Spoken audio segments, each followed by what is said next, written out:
नमस्कार, स्वागत है आप सभी का न्यूज इंडिया एक्सप्रेस में और मैं हूं आपके साथ हिमांशी उपाध्याय। तस्वीरों में दिखाई दे रहा ये नजारा संगम विहार विधानसभा क्षेत्र का है, जहां पर मोदी सरकार के स्वर्णिम 9 वर्षों को लेकर लाभार्थी सम्मेलन का आयोजन किया गया, जिसमें मुख्य अतिथि के तौर पर सांसद रमेश बिधूड़ी को आमंत्रित किया गया। उन्होंने श्यामा दास मुखर्जी की फोटो पर पुष्प अर्पण किए और दीप जलाकर प्रोग्राम की शुरुआत की। रमेश सिंह बिधूड़ी ने कहा कि आज पंडित श्यामा दास मुखर्जी की जयंती है और उनके ही आदर्शों पर और चिन्हों पर भारतीय जनता पार्टी चलती आ रही है।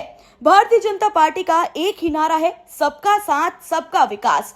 आज के समय में भारतीय जनता पार्टी देश की सबसे बड़ी पार्टी है। उनकी पार्टी हमेशा अंतिम व्यक्ति तक सरकार द्वारा दिया गया लाभ पहुंचाना चाहती है। गए भी बहुत देर से बैठे हैं ना, मुझे लगता है। भारत माता की ऐसी आवाज होनी चाहिए।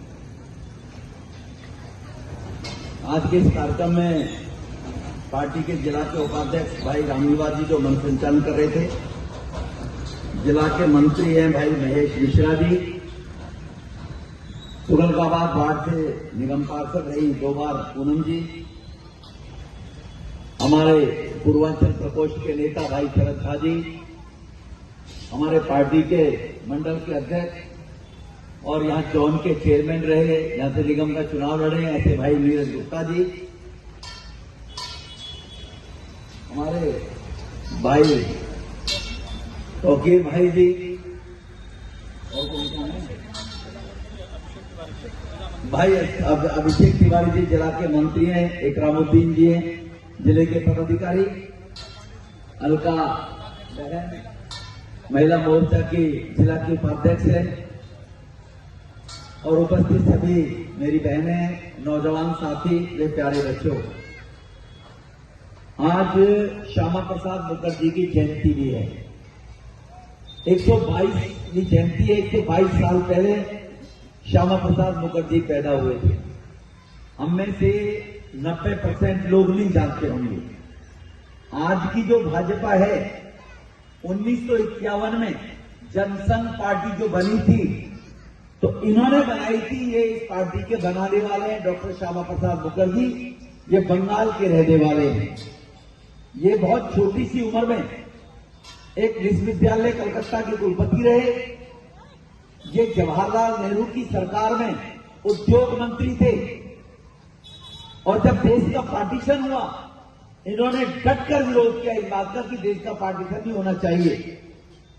और केवल विरोध नहीं किया, इनको लगा कि जवाहरलाल नेहरू जी बाद नहीं आ रहे हैं, भारत को बांटकर मानेंगे और वोट बैंक की खातिर उन लोगों को शह देने का कोशिश कर रहे हैं जो भारत के साथ में हमेशा गद्दारी की बात करते हैं, आतंकवाद की बात करते हैं। वो आज नहीं थे, उस जमाने में भी थे। वो ऐसे जो लोग थे जिनको जवाहरलाल जी मदद करते थे, उनका विरोध करते थे। जब कश्मीर के लिए तय हुआ कि अलग कानून बनेगा, अलग कश्मीर का प्रधान होगा, अलग उनका झंडा होगा, तो इन्होंने इसका विरोध किया जनसंघ का अध्यक्ष रहते हुए और कहा मैं देखता हूं कौन माई का लाल, मुझे अब जम्मू कश्मीर में जाने के लिए वीजा लगाना पड़ेगा, परमिट। इन्होंने कहा मैं देखता हूं मुझे कौन रोकता है, और ये बगैर परमिट के जम्मू कश्मीर गए और जवाहरलाल नेहरू ने इनको गिरफ्तार करवा लिया क्योंकि कॉन्स्पिरेसी के तहत इनकी हत्या करवाई। अगर वो इनको पंजाब में रोक लेते, गिरफ्तार कर लेते, तो वहां पर भारत का कानून होता है। जम्मू कश्मीर में जब भारत का कानून लागू नहीं होता था, जो अभी मोदी साहब ने 370 हटाकर वहां पर भारत का कानून शुरू कर दिया जम्मू कश्मीर के अंदर, तो वहां की सरकार ने इनको गिरफ्तार करके और रात को इनकी हत्या करवा दी और कह दी हार्ट अटैक हो गया। इनके सपने को पूरा किया हमारे देश के प्रधानमंत्री जी ने। हम जब इस पार्टी में काम करना शुरू किया, विद्यार्थी परिषद में, यूनिवर्सिटी में काम करते थे, तो केवल यही नारे लगते थे। हमको लगता था पता नहीं ये सपना पूरा होगा नहीं होगा। तो ये मुखर्जी, श्यामा प्रसाद मुखर्जी, तो नारे होते थे कि जहां हुए बलिदान मुखर्जी, वो कश्मीर हमारा है, जो कश्मीर हमारा है वो सारे का सारा है। ये नारा लगाते थे हम 12वीं से लेकर कॉलेज से लेकर एबीवीपी में जब काम करते थे, संघर्ष करते थे, हमको लगता नहीं था कश्मीर हमारा हो जाएगा।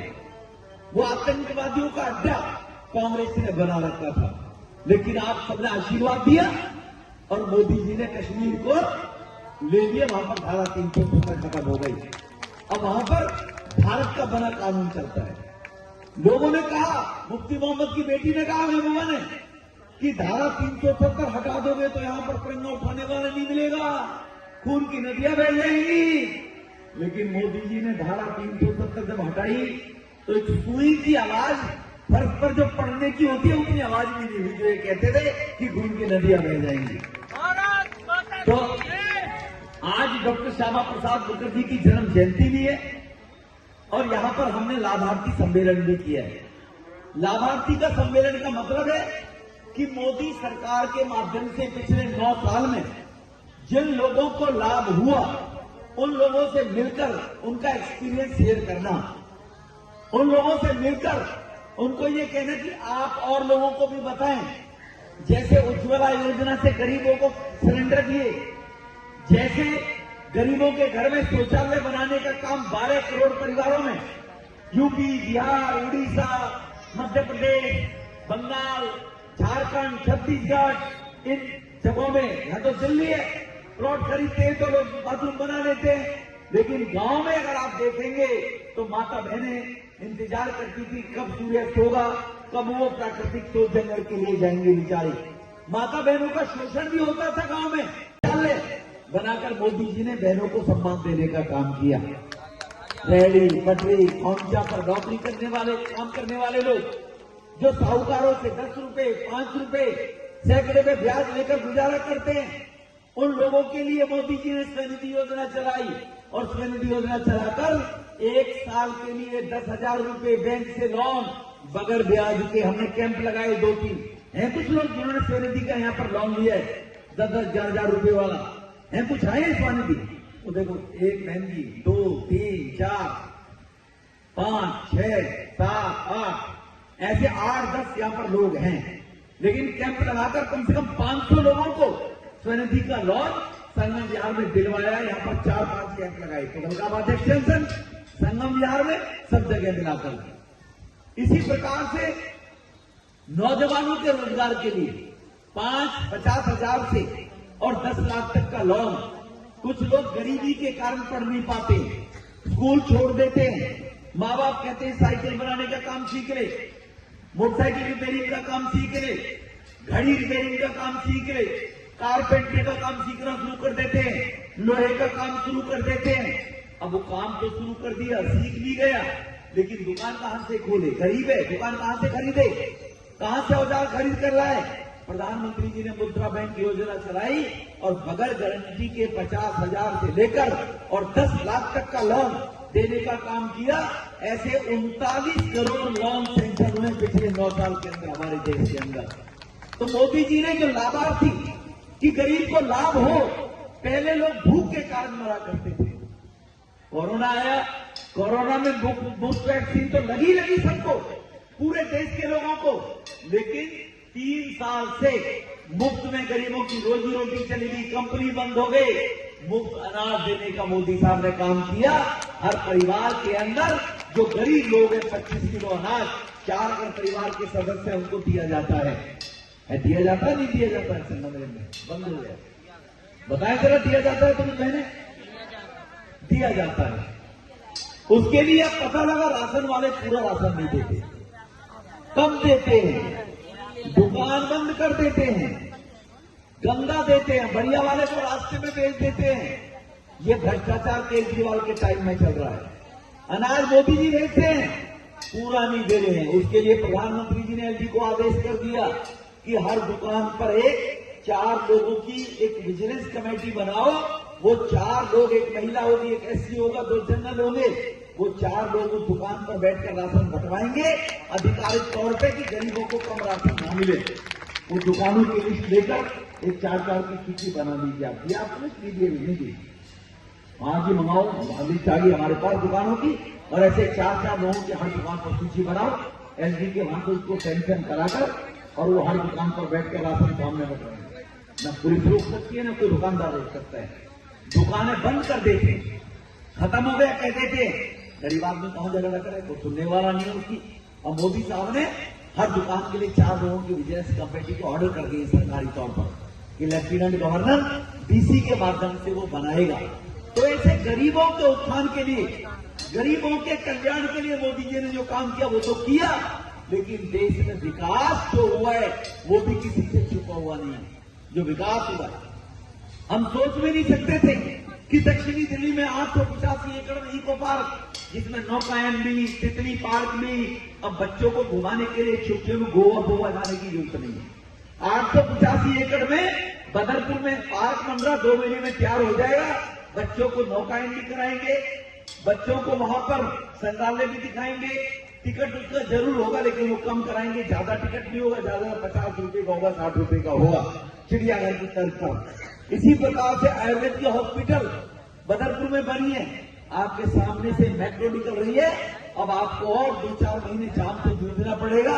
अब आपको खानपुर की तरफ, बहरौली की तरफ जाना पड़ेगा, तो खानपुर के जाम में जूझने की जरूरत नहीं है। ये मेट्रो चालू हो जाएगी, और इस मेट्रो ऊपर हम उसके नीचे 6 लाइन की एलिवेटेड सड़क होगी। हम दर से बैठो, सड़क पे चढ़ोगे आप, और ऊपर जाकर साकेत में उतर जाओगे आप लोग। 2 मिनट में साकेत पहुंच जाएंगे।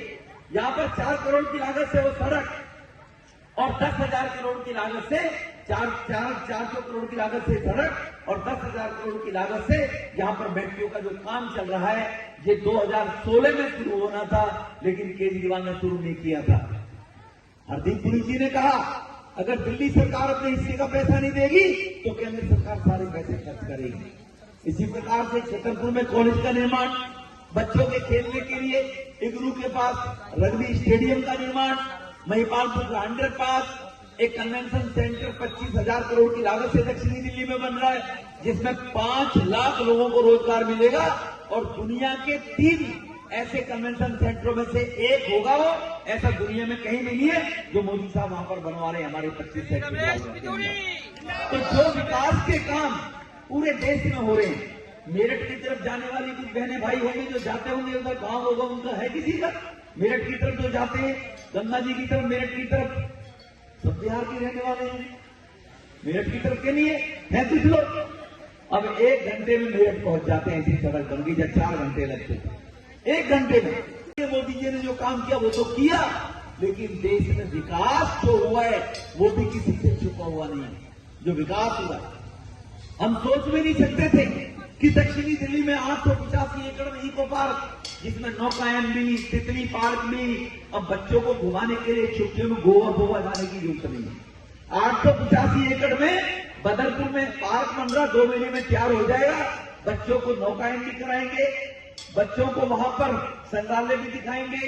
टिकट उसका जरूर होगा, लेकिन वो कम कराएंगे, ज्यादा टिकट नहीं होगा, ज्यादा 50 रुपए का होगा, 60 रुपए का होगा, चिड़ियाघर की तर्ज पर। इसी प्रकार से आयुर्वेद की हॉस्पिटल बदरपुर में बनी है, आपके सामने से मेट्रो निकल रही है। अब आपको और 2-4 महीने जाम से जूझना पड़ेगा। अब आपको खानपुर की तरफ, बहरौली की तरफ जाना पड़ेगा, तो खानपुर के जाम में जूझने की जरूरत नहीं है। ये मेट्रो चालू हो जाएगी, और इस मेट्रो ऊपर हम उसके नीचे 6 लाइन की एलिवेटेड सड़क होगी। हम दर से बैठो, सड़क पे चढ़ोगे आप, और ऊपर जाकर साकेत में उतर जाओगे आप लोग। 2 मिनट में साकेत पहुंच जाएंगे। यहां पर 4 करोड़ की लागत से वो सड़क, और 10,000 करोड़ की लागत से 400 करोड़ की लागत से सड़क, और 10,000 करोड़ की लागत से यहां पर मेट्रो का जो काम चल रहा है, ये 2016 में शुरू होना था, लेकिन केजरीवाल ने शुरू नहीं किया था। हरदीप पुरी जी ने कहा अगर दिल्ली सरकार अपने हिस्से का पैसा नहीं देगी तो केंद्र सरकार सारे पैसे खर्च करेगी। इसी प्रकार से छतरपुर में कॉलेज का निर्माण, बच्चों के खेलने के लिए इग्नू के पास रग्बी स्टेडियम का निर्माण, महिपालपुर का अंडरपास, एक कन्वेंशन सेंटर 25,000 करोड़ की लागत से दक्षिणी दिल्ली में बन रहा है, जिसमें 5 लाख लोगों को रोजगार मिलेगा, और दुनिया के 3 ऐसे कन्वेंशन सेंटरों में से एक होगा वो, ऐसा दुनिया में कहीं नहीं है, जो मोदी साहब वहां पर बनवा रहे हैं हमारे 25 सेक्टर। तो जो विकास के काम पूरे देश में हो रहे हैं, मेरठ की तरफ जाने वाली कुछ बहने भाई होंगे जो जाते होंगे, उधर गांव होगा उनका है किसी का? मेरठ की तरफ जो जाते हैं, गंगा जी की तरफ, मेरठ की तरफ, सब बिहार के रहने वाले हैं। मेरठ की तरफ के नहीं है कुछ लोग। अब 1 घंटे में मेरठ पहुंच जाते हैं, ऐसी सड़क बन गई। जब 4 घंटे लगते थे 1 घंटे में।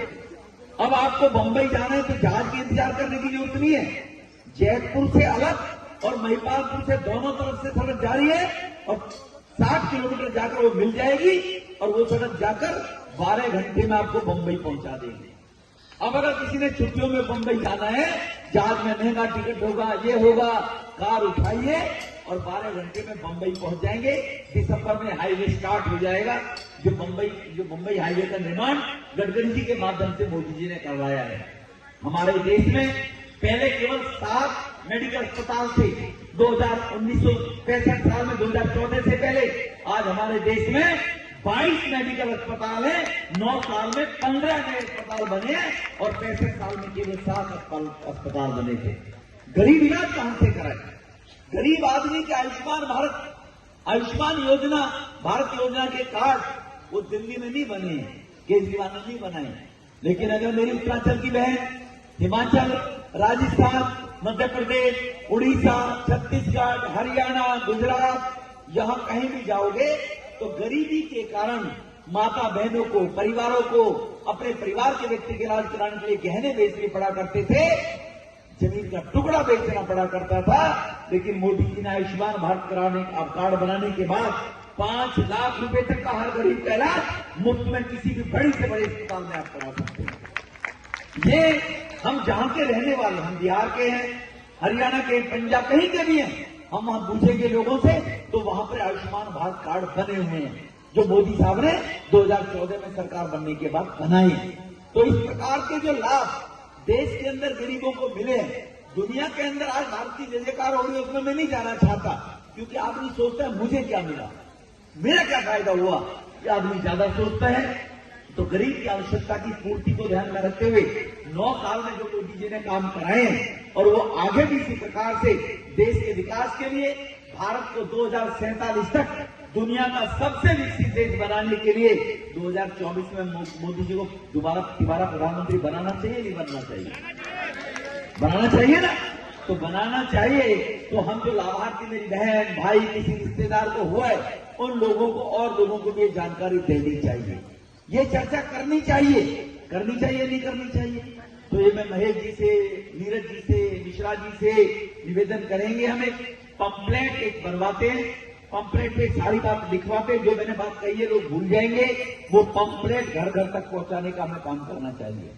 कि पिछले 9 साल में, 65 साल में जो काम नहीं हुए, उससे 6 गुना काम 9 साल में हुए। हमारे देश का जो कृषि बजट था, कृषि बजट 2014 से पहले था 23,000 करोड़। आज कृषि का बजट कितना है मालूम है आपको? 1,24,000 करोड़ बजट है 9 साल के अंदर बढ़ाया प्रधानमंत्री ने।